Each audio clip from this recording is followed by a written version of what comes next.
Good morning, students. Today we will see the physical and chemical properties of halogens. So first of all, we will start the physical properties of halogens. As we all know, these are mostly gases. If we talk about fluorine and chlorine,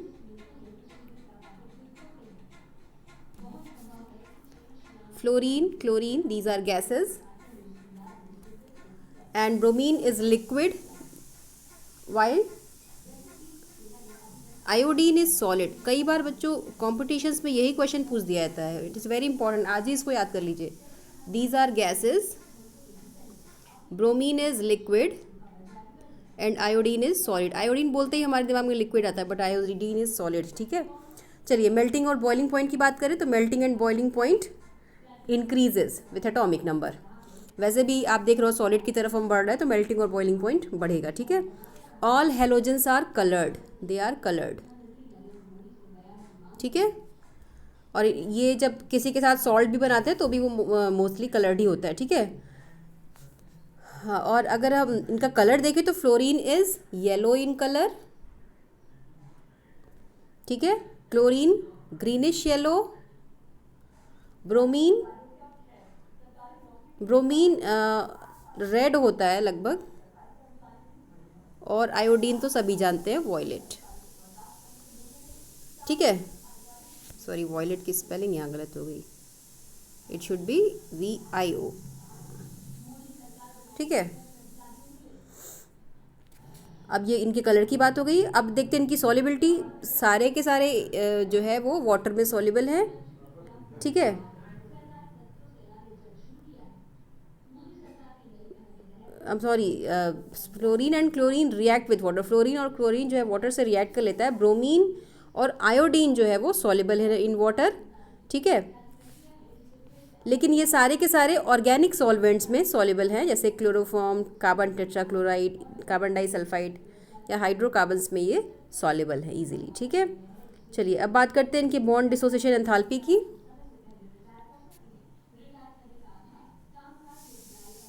bond dissociation enthalpy के पहले let me clear this page. Okay, bond dissociation enthalpy की अगर बात करें तो fluorine FF bond है fluorine के बीच में, Cl बॉन्ड, ब्रोमीन, इन्हीं के बॉन्ड डिसोसिएशन एंथैल्पी की हमें बात करनी है. तो इसकी जो बॉन्ड डिसोसिएशन एंथैल्पी है दैट इज़ वेरी लेस. ठीक है, इसके अलावा अगर हम क्लोरीन से लेकर के आगे देखें तो बॉन्ड डिसोसिएशन एंथैल्पी इंक्रीजेस. ठीक है, bond dissociation enthalpy increases down the group. लेकिन फ्लोरीन की क्या हो जाती है,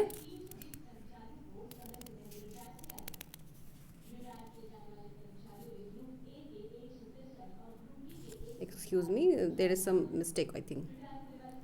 late me rub this first.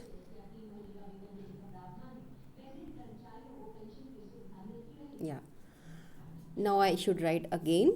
Fluorine, chlorine, bromine and iodine.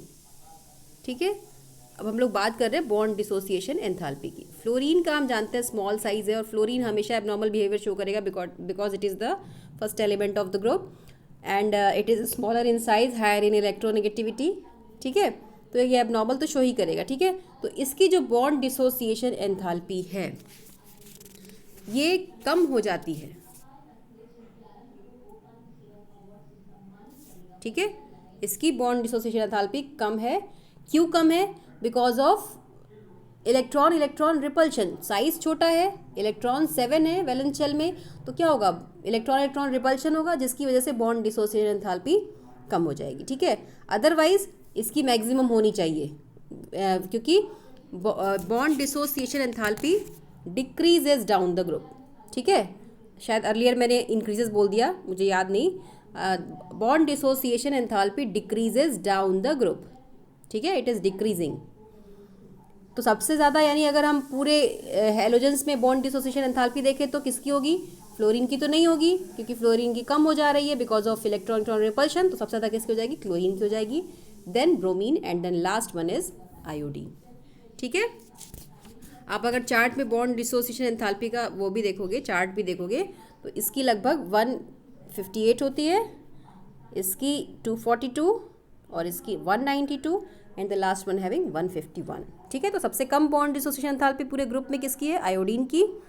और सबसे ज़्यादा किसकी है? क्लोरीन की। ठीक है, fluorine is having abnormal behaviour. वैसे होनी चाहिए थी मैक्सिमम फ्लोरीन की, लेकिन एबनॉर्मल बिहेवियर की वजह से फ्लोरीन की नहीं होगी। ठीक है, अब बात करते हैं बॉन्ड डिसोसिएशन एंथैल्पी भी हो गई, तो फिजिकल प्रॉपर्टीज़ हमने कंप्लीट कर ली। अब हम लोग मूव करते हैं केमिकल प्रॉपर्टीज़ की तरफ। ठीक है, before that let me rub this page. Okay, chemical properties में अगर हम देखें, सबसे पहले आता है ऑक्सीडेशन स्टेट। ऑक्सीडेशन स्टेट, एक तो बात हम हमेशा जानते हैं कि हेलोजेंस में 7 इलेक्ट्रॉन्स हैं आउटर शेल में, तो ये क्या करेगा? हमेशा एक इलेक्ट्रॉन को एक्सेप्ट करके अपनी ऑक्टेट कंप्लीट करेगा। इसका मतलब -1 तो ऐसा ऑक्सीडेशन स्टेट है जो ये सारे के सारे हेलोजेंस शो करते हैं। ठीक है, -1 is the most important oxidation state. इसके अलावा अगर हम फ्लोरीन को छोड़ दें तो क्लोरीन, ब्रोमीन और आयोडीन +1, +3, +5 और +7 ऑक्सीडेशन स्टेट भी शो करते हैं। कैसे शो करते हैं? क्योंकि आपको पता है कि इनका इलेक्ट्रॉनिक कन्फिगरेशन क्या था? NH2NP5, मतलब P में 5 इलेक्ट्रॉन इसी तरीके से फिल होंगे अकॉर्डिंग टू हुन्स रूल। ठीक है, इस तरीके से फिल होंगे। अब इसके बाद ये तो इसकी नॉर्मल ग्राउंड स्टेट हो गई। अब जब ये एक्साइटेड स्टेट में होगा तो ये जो इलेक्ट्रॉन्स यहाँ पेयर्ड कंडीशन में है पी के, ये शिफ्ट होने लगेंगे डी की तरफ, because they all have chlorine, bromine and iodine all have vacant D orbitals. अब इनके पास वैकेंट डी ऑर्बिटल्स हैं। ठीक है, तो ये क्या करेंगे? अपने एक्साइटेड स्टेट में पी के इलेक्ट्रॉन्स को जो पेयर्ड कंडीशन में है that will be shifted towards D orbital and it will be occurring gradually 1 by 1। जो फर्स्ट एक्साइटेड स्टेट होगी उसमें यहाँ से एक इलेक्ट्रॉन निकल करके डी ऑर्बिटल में जाएगा। ठीक है, तो फिर क्या होगा? अब ये इसकी 3, आप देखो ये इस -1 स्टेट तो सेम है। -1 तो हम जान रहे हैं एक इलेक्ट्रॉन लेकर के ये अपनी ऑक्टेट कंप्लीट कर लेगा, या उसी इलेक्ट्रॉन को ये रिमूव करके भी +1 स्टेट शो कर सकता है, क्लोरीन, ब्रोमीन, आयोडीन। ठीक है, लेकिन इस कंडीशन में अगर आप देखें तो इसकी oxidation state, because it has 3 unpaired electron, तो ये 3 को पेयर्ड करने के लिए क्या कर लेगा? ये +3 ऑक्सीडेशन स्टेट शो करेगा, मतलब 3 इलेक्ट्रॉन एक्सेप्ट कर सकता है किसी से इस कंडीशन में। ठीक है, सेकेंड एक्साइटेड स्टेट की जब बात करेंगे तो हम यहाँ से ये इलेक्ट्रॉन भी निकल करके डी ऑर्बिटल में जाएगा, और डी ऑर्बिटल में जाएगा तो अब इसके पास 5 अनपेयर्ड हो गए। 5 अनपेयर्ड को पेयर्ड करने के लिए इसको 5 इलेक्ट्रॉन लेना पड़ेगा, तो इसकी जो ऑक्सीडेशन स्टेट हो जाएगी यहाँ पे +5 हो जाएगी। ठीक है, इसके अलावा अगर आप देखें तो ये सारे अनपेयर्ड हो चुके हैं। अब एस ऑर्बिटल का जो इलेक्ट्रॉन है ये भी अनपेयर्ड हो सकता है, तो एस का भी इलेक्ट्रॉन एक डी में डाल करके ये क्या हो सकता है? ये एक्चुअली कई बार आप देखोगे बुक्स में कहीं पे ऐसे दिया होगा और कहीं पे एनसीईआरटी अगर आप देखो अपनी तो ये यहाँ पे 2 दिया हुआ है। ठीक है, तो एक्चुअल में इसका सही इलेक्ट्रॉनिक कन्फिगरेशन ये है कि जो थर्ड एक्साइटेड स्टेट है उसमें यहाँ पे भी एक इलेक्ट्रॉन होना चाहिए। ठीक है, एस पे भी एक इस तरीके से होना चाहिए, मतलब एस में भी एक इलेक्ट्रॉन, पी में भी 3 इलेक्ट्रॉन और डी में भी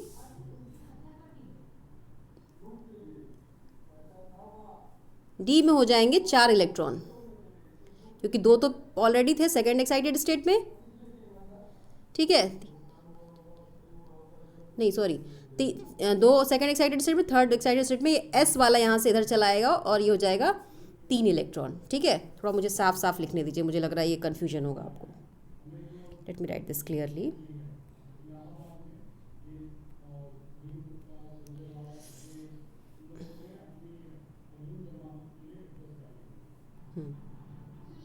चलिए मैं बताती हूँ आपको, थोड़ा और क्लियर हो जाए। ठीक है, अभी हम कहाँ तक पहुँचे थे? सेकेंड एक्साइटेड स्टेट तक। सेकेंड एक्साइटेड स्टेट ये एस, ये पी डी को मैं नीचे बना दे रही हूँ, 1 2 3 4 5। ठीक है, सेकेंड एक्साइटेड स्टेट तक कंडीशन क्या थी? यहाँ पे 2 इलेक्ट्रॉन थे। ठीक है, यहाँ 3 और यहाँ पे भी 2। ठीक है, अब ये S वाला इलेक्ट्रॉन यहाँ D में शिफ्ट होगा थर्ड एक्साइटेड स्टेट में, और फिर क्या हो जाएगा इलेक्ट्रॉनिक कन्फिगरेशन? यहाँ भी 1, यहाँ 3 और यहाँ भी कितने हो जाएंगे, एस वाला भी एक आ गया तो 3। तो अब आप देखो कितने अनपेयर्ड हो गए, 3 3 6 एंड 1 7। तो इस कंडीशन में ये पेयर्ड करने के लिए +7 ऑक्सीडेशन स्टेट शो करेगा, क्लोरीन, ब्रोमीन और आयोडीन। ठीक है, तो कई जगह बुक्स में आपको ऐसे भी लिखा हुआ दिखाई देगा इसको, ठीक है, जैसे मैंने लिखा वो भी सही है, और कई जगह आपको यहाँ पे सिर्फ डबल और उधर एक एनसीईआरटी में ये एक शायद मिस्टेक है, एनसीईआरटी में ये गलत तरीके से लिखा हुआ है। ठीक है, तो ये भी सही है जो अभी मैं आपको दिखा रही हूँ, और जो मैंने लिखा दोनों सही है। ठीक है, दोनों तरीके से इसको हम लिख सकते हैं। चलिए आगे बढ़ते हैं, ये हो गई ऑक्सीडेशन स्टेट की बात। अच्छा, फ्लोरीन की अगर हम बात करें तो fluorine is the most electronegative atom of the whole periodic table. तो फ्लोरीन ही सबसे इलेक्ट्रोनेगेटिव एटम है पूरे पीरियोडिक टेबल का। तो फ्लोरीन क्या करेगा, fluorine will show only -1 oxidation state. Fluorine केवल -1 ऑक्सीडेशन स्टेट ही शो करेगा, वो प्लस कभी शो ही नहीं कर सकता, क्योंकि वो किसी को भी इलेक्ट्रॉन दे ही नहीं सकता। मोस्ट इलेक्ट्रोनेगेटिव है तो वो हमेशा इलेक्ट्रॉन को अट्रैक्ट करेगा और इलेक्ट्रॉन लेगा ही, और वो एक ही इलेक्ट्रॉन लेगा। तो fluorine is having only -1 oxidation state. ठीक है, all halogens are very good oxidising agent. क्यों ये गुड ऑक्सीडाइजिंग एजेंट होते हैं, क्योंकि आप देख रहे हो कि ये हेलोजन्स हमेशा इस फॉर्म में रहते हैं, फ्लोरीन हो, क्लोरीन हो, ब्रोमीन हो। ठीक है, तो ये बहुत ही रेडिली इस फॉर्म से अपने आयनिक फॉर्म में कन्वर्ट हो जाते हैं। It means fluoride, chloride, bromide. ठीक है, तो जब ये अपने मॉलिकुलर फॉर्म में होते हैं तो ऑक्सीडेशन स्टेट 0, और जब ये इस फॉर्म में आ रहा है ऑक्सीडेशन स्टेट -1, तो 0 से -1 होना मतलब decrease of oxidation number, and decrease of oxidation number is reduction. So the fluorine, chlorine and bromine element will be behaving like as oxidizing agent. So they are very good oxidizing agent. ठीक है, लेकिन इनकी oxidising ability जो है वो aqueous solution में down the group decrease करती है। ठीक है, it is decreasing down the group. अच्छा, अब बात करते हैं इनकी वाटर से रिएक्टिविटी। ये सारी चीज़ें एनसीईआरटी में दी हुई हैं, मैं आपको समझा रही हूँ, आप 1 बाई 1 हर चीज़ लिखते जाएंगे। ठीक है, वाटर से रिएक्टिविटी अगर आप यहाँ देखें, पहले तो ये तो ऑक्सीडेशन स्टेट वाला एक्सप्लेनेशन है, उसके बाद आप आगे देखेंगे तो यहाँ वाटर से रिएक्टिविटी आपको दिखेगी। फ्लोरीन क्या करता है, वाटर से रिएक्ट करके वाटर को कन्वर्ट कर देता है ऑक्सीजन में। ठीक है, लेकिन ब्रोमीन और क्लोरीन क्या करते हैं,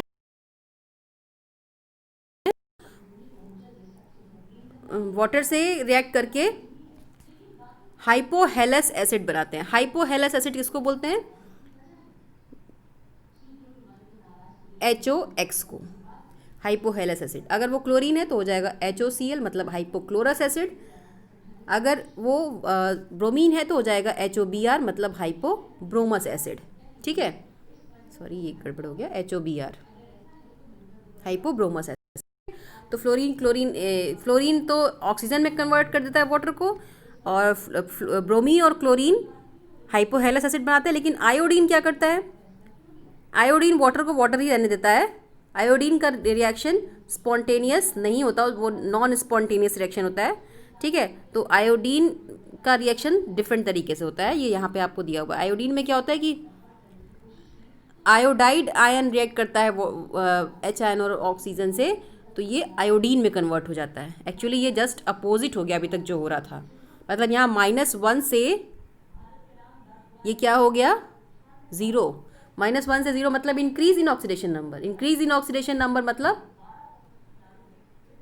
ऑक्सीडेशन, तो यानी ये क्या हो गया, रिड्यूसिंग एजेंट। तो आयोडीन का जो ये फॉर्म होता है HI फॉर्म, यानी hydrogen iodide is very good reducing agent. ठीक है, HI is a good reducing agent. तो अगर हम ग्रुप में रिड्यूसिंग प्रॉपर्टी देखें तो HI के पास है, आयोडीन के पास है। ठीक है,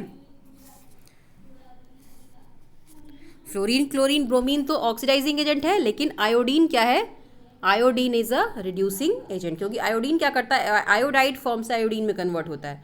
तो मतलब अगर इसको हम HI फॉर्म में ले लें, यानी हाइड्रोजन आयोडाइड की बात करें, तो हाइड्रोजन आयोडाइड रेडली कन्वर्ट हो जाता है आयोडीन में, and it is very good reducing agent. ठीक है, तो हेलोजन्स में से फ्लोरीन, क्लोरीन, ब्रोमीन तीनों की है ऑक्सीडाइजिंग प्रॉपर्टी है, लेकिन iodine is having reducing property. ठीक है, आगे बढ़ते हैं, अब देखते हैं anomalous properties of fluorine. Fluorine की एनॉमलस प्रॉपर्टीज़ है, हम जानते हैं क्यों है, आपको पता है। Fluorine is having anomalous property, जिस वजह से हर एलिमेंट की होती है, किसी भी ग्रुप के फर्स्ट एलिमेंट की, ठीक है। तो फ्लोरीन की एबनॉर्मल प्रॉपर्टी है उसकी स्मॉल साइज की वजह, एनोमलस प्रॉपर्टीज किसकी वजह से हैं, स्मॉल साइज,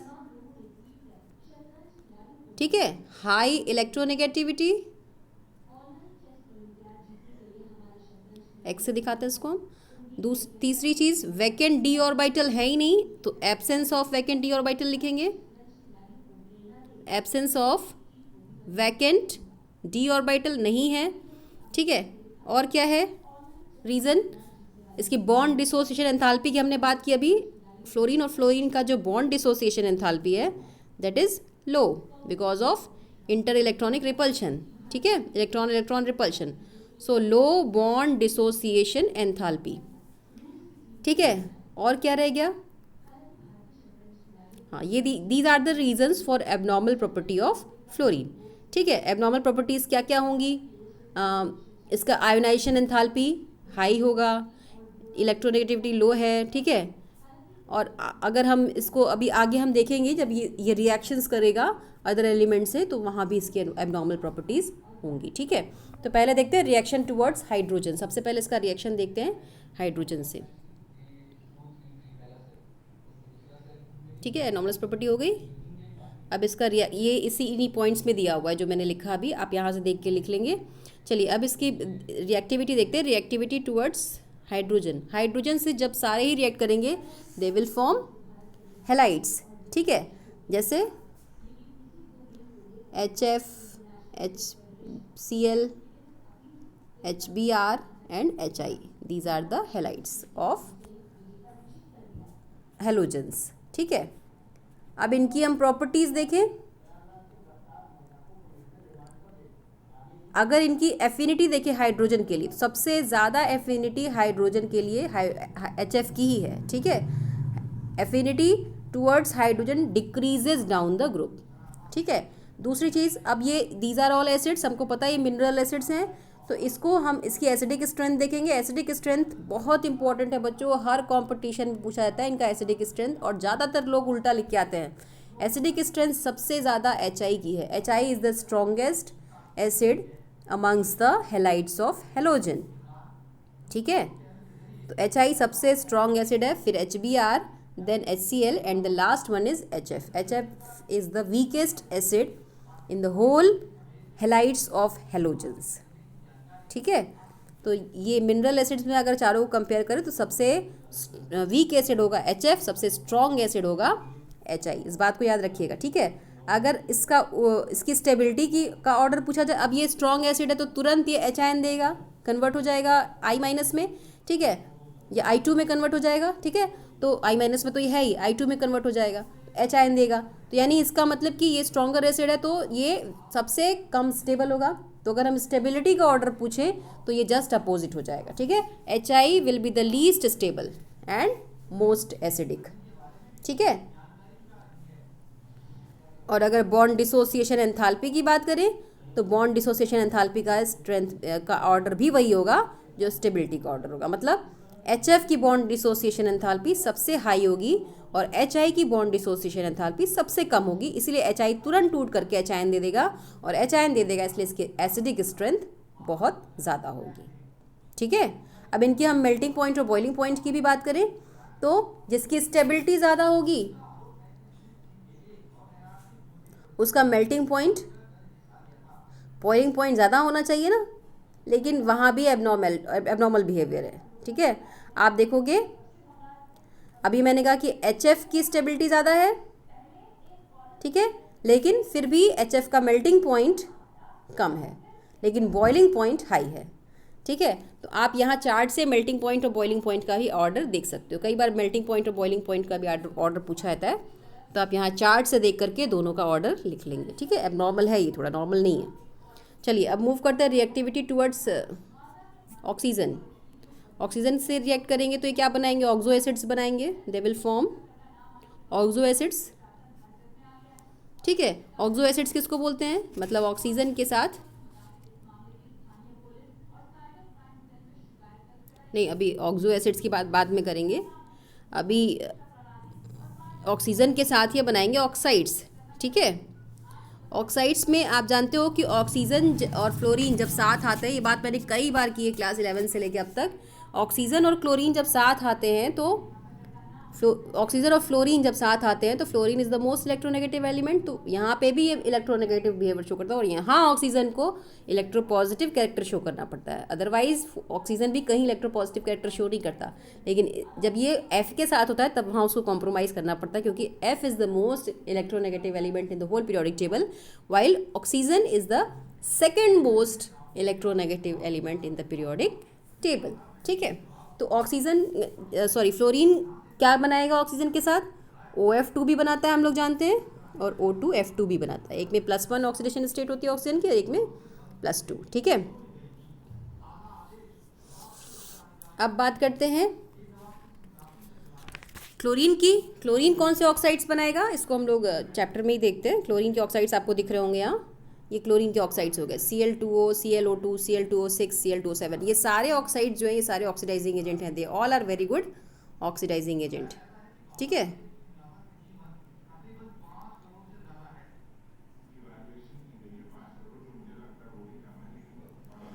ब्रोमीन क्या बनाएगा, ब्रोमीन भी Br2O, BrO2 और BrO3 बनाएगा, ठीक है। क्लोरीन सबसे ज़्यादा ऑक्सीडेशन स्टेट शो करता है, इसलिए क्लोरीन ज़्यादा ऑक्साइड्स बना रहा है। ब्रोमीन थोड़ा कम। आयोडीन क्या क्या बनाएगा, I2O4, I2O5, I2O7, ठीक है। ये हो गए आयोडीन के ऑक्साइड्स, ठीक है। तो ये आप लिख लेंगे, ये भी अच्छे ऑक्सीडाइजिंग एजेंट होते हैं। I2O5 इनमें से एक बहुत ही अच्छा ऑक्सीडाइजिंग एजेंट है, ठीक है। चलिए अब बात करते हैं रिएक्टिविटी टुवर्ड्स मेटल। मेटल्स से रिएक्टिविटी देखें तो ये क्या बनाएंगे, मेटल हैलाइड्स बनाएंगे, सारे के सारे मेटल हैलाइड्स बनाएंगे, ठीक है। लेकिन इन मेटल हैलाइड्स का जो आयनिक कैरेक्टर होगा वो थोड़ा इंपॉर्टेंट है। तो मेटल हैलाइड्स का आयनिक कैरेक्टर अगर हम देखें तो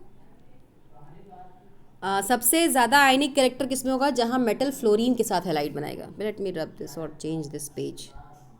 हाँ, अगर हम हैलाइड्स देखें तो आप ये देख रहे हो ना, हैलाइड्स के साथ फ्लोरीन में आयनिक कैरेक्टर सबसे ज़्यादा होगा। जितना स्मॉल आपका एनायन है उतना ही ज़्यादा आयनिक कैरेक्टर हो रहा है, ठीक है।